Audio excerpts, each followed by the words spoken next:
You've had the same dream for 3 years. You've thought about it constantly.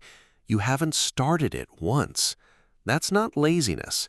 That's your brain doing exactly what it was built to do, and it's working against you. In this video, we're going to cover 5 psychological traps that keep intelligent, motivated people permanently stuck in dreaming mode. You'll learn why your ambition might actually be feeding your inaction, why the people with the biggest visions sometimes achieve the least, and why your confidence in your own potential could be the single thing holding you back. By the time we reach point 4, you'll understand why most self-improvement advice makes this problem significantly worse, not better. There's one insight near the end of this video that reframes everything you think you know about motivation. Stay with me. This isn't intuition.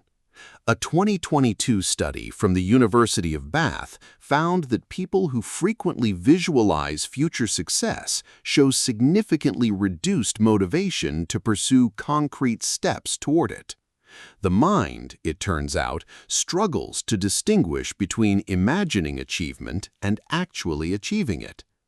According to research published in the British Journal of Psychology, the psychological mechanisms behind chronic inaction in high-aspiration individuals are well documented, and they follow a remarkably consistent pattern.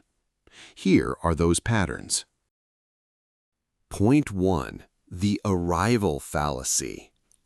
It's a Sunday evening in a Birmingham flat. Jamie has spent the afternoon designing the logo for a business he hasn't registered yet. He's chosen fonts, picked brand colors, imagined the Instagram grid. The business plan itself, still a blank page. Here's what's happening. Jamie isn't avoiding the work. He's already living inside the arrival. In his mind, the business exists. It has a logo. It has a feel. And that feels genuinely good. Psychologists call this the arrival fallacy. The mental simulation of success triggers the same neural reward pathways as actual success. A 2011 study by Gabriele Oettingen at New York University, later replicated across European samples, found that positive fantasy about future outcomes consistently lowered measurable motivation. The practical implication: if you spend more time imagining the outcome than building toward it, your brain has already collected its reward. The urgency disappears. The fix isn't to stop dreaming. It's to notice when the dream has replaced the work, not inspired it. Which leads directly to something even more counterintuitive in point 2. Think about the last time you felt genuinely fired up about a goal. Did you do something that day? Or did you talk about it, plan it, or think about it? Point 2. Identity investment without behavioral commitment. On the central line, heading into work she doesn't particularly enjoy, Priya holds a book about building a startup. She's read 3 books on the same topic this month. Her colleagues know her as the one with all the business ideas. That identity feels real and good. Priya has invested heavily in the identity of someone who is going to do something. She just hasn't invested in actually doing it. Researcher Damon Centola at the University of Pennsylvania documented what he termed social identity substitution, the tendency to adopt the label of a goal without the behaviors that constitute it. Calling yourself a writer without writing. Calling yourself an entrepreneur without building. It's worth noting that identity labels feel like progress. They're recognized by others. They're rewarding to say. But they create a psychological shortcut that bypasses the actual work. The signal to watch is if your self-description is more vivid than your recent actions, the identity has outrun the behavior. Point 3 explains why this gap gets wider, not narrower, over time. Point 3. Chronic preparation as avoidance. Callum is preparing to write his novel. He's read every book on structure, narrative arc, and the hero's journey. He has color-coded index cards. He has a Notion workspace with 17 pages of world building. The novel, Chapter 1, Sentence 1, remains unwritten. This is what psychologists call preparatory avoidance. It looks, from the outside and from the inside, exactly like productive work, but it functions as a buffer between the person and the risk of failure. A 2019 study from King's College London on creative procrastination found that individuals with high fear of negative evaluation spent on average 340% more time in preparation phases than their peers before producing any output. The preparation wasn't equipping them, it was protecting them. Here's the honest version of what's happening. The unfinished novel can still be brilliant. The unpublished idea can still change the world. Staying in preparation keeps that possibility alive. Starting and finishing means finding out. What I'm about to say in point 4 reframes every productivity tip you've ever been given. If you're still here, here's the part most people miss. The tools you've been given to fix this problem, vision boards, goal-setting frameworks, motivational content, may be making the very trap worse. Hold that thought. Point 4. Motivational content as a dopamine substitute. It's midnight. Marcus has watched 4 hours of motivational content.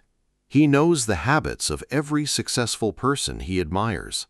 He has listened to 3 podcast episodes about taking action. He feels ready, inspired, certain that tomorrow is the day. Tomorrow is not the day. Research published in Psychological Science in 2021 demonstrated something uncomfortable. Consuming content about high performance activates the same neural circuits as performing the high-performance behaviors themselves. It produces a sensation of alignment with the identity of a high achiever without requiring any of the associated effort.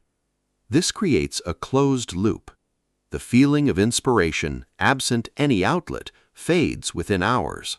The person returns to more content to recapture the feeling. Output never materializes because the emotional need was met without it. Which is, to put it mildly, quite significant, given that the self-improvement industry in the UK is currently worth over £4 billion. The signal. If you feel most on it immediately after consuming content about getting things done rather than after actually doing things, you may be substituting the feeling of momentum for the thing itself. The 5th pattern is the most fundamental, and it's the one that makes all the others possible. Point 5. Future self-detachment. There's a version of you that exercises consistently, finishes the project, makes the call. You know this person well. You think about them often. You might even feel affection for them or pressure to become them. But according to a landmark study from UCL in 2018 using neuroimaging, most people process their future self using the same neural regions they use to process strangers, not themselves. That person with the finished book, the thriving business, the consistent habits, your brain doesn't fully experience them as you. They're someone else, someone you wish well, someone you'd like to help eventually. And here's the consequence. You wouldn't let a stranger's ambitions disrupt your comfort tonight, so why would you suffer now for someone your brain categorizes as other? Research by Professor Hal Hirschfield, whose work on future self-continuity has influenced policy design in the UK pension system, found that when people are helped to feel psychologically connected to their future selves through specific techniques like written letters, future journaling, or detailed visualization of a concrete next step, follow-through rates improve measurably. The goal isn't to berate yourself for not acting, it's to close the psychological gap between who you are now and who you're building toward. That gap is not a character flaw. It is a measurable neurological condition, and it responds to deliberate practice.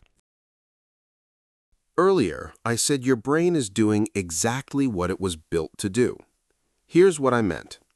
Every trap in this video, the arrival fallacy, the identity without action, the endless preparation, the inspiration loop, the detachment from your future self, all of them are your brain optimizing for one thing: safety in the present moment. Your brain is not broken. Your brain is brilliant at keeping you comfortable. The problem is that the life you want requires repeated, deliberate discomfort, and no amount of dreaming, planning, or inspiring content changes that equation. The people who change their lives don't think differently about success. They simply develop a slightly higher tolerance for starting before they're ready. And that, not talent, not motivation, not the right moment, is the whole thing. If this shifted something for you, the next video on this channel goes into why calm people naturally accumulate social influence and why it's the opposite of what most people try. It's the one people message me about most. Hit subscribe if you want that one delivered straight to you. And before you go, which of these 5 patterns do you recognize most in yourself? Drop the number below. I read every one.